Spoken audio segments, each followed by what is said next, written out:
Working president కావడంతో ఈసారి మొన్నటి కంటే ఎక్కువ సంఖ్యలో అక్కడ అభిమానులు కార్యకర్తలు కనిపిస్తున్నారు. బీఆర్ఎస్ మహిళా నేతలు కూడా కేటీఆర్ కు తిలకం దిద్ది మరి పంపిస్తున్నారు. అంతకుముందు ఆయన మీడియాతో కూడా మాట్లాడుతూ తాను ఎలాంటి విచారణనైనా ఎదుర్కోవడానికి సిద్ధంగా ఉన్నాను, భయపడే ప్రసక్తే లేదు, ప్రభుత్వంలో జరుగుతున్న అక్రమాలను ప్రశ్నిస్తున్నందుకే మా పైన ఇలాంటి నోటీసులు విచారణలు అంటూ వేధిస్తున్నారు, ఇదంతా కూడా కక్ష సాధింపు చర్యలకు దిగుతున్నారు అంటూ కేటీఆర్ మీడియాతో మాట్లాడుతూ చెప్తున్నారు. తాను ఎలాంటి ఫోన్ ట్యాపింగ్ కు పాల్పడలేదు, ఎలాంటి అనైతిక చర్యలకు నేను పాల్పడలేదు, పుట్టిన గడ్డ సాక్షిగా చెప్తున్నాను, అంతరాత్మ సాక్షిగా చెప్తున్నాను అని కేటీఆర్ మీడియాతో మాట్లాడుతూ చెప్పారు.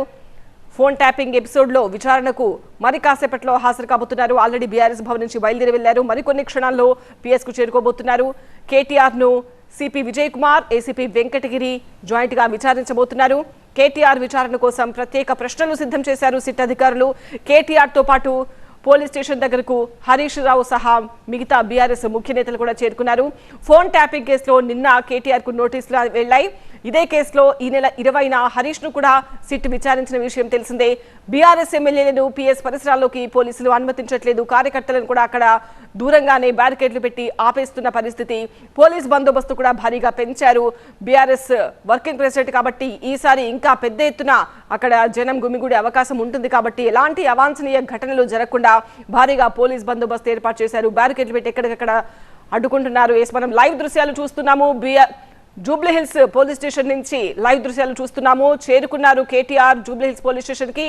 అక్కడ మనకు భద్రత కూడా కనిపిస్తోంది. చాలా పెద్ద సంఖ్యలో అక్కడ కార్యకర్తలు కనిపిస్తున్నారు. పోలీసులు కూడా భారీగా మోహరించారు. బ్యారికేడ్లు అడ్డం పెట్టారు. ఎవరిని లోపలికి అనుమతించట్లేదు. కేటీఆర్ ఒక్కరికే బ్యారికేడ్ ఓపెన్ చేసి లోపలికి అనుమతించారు.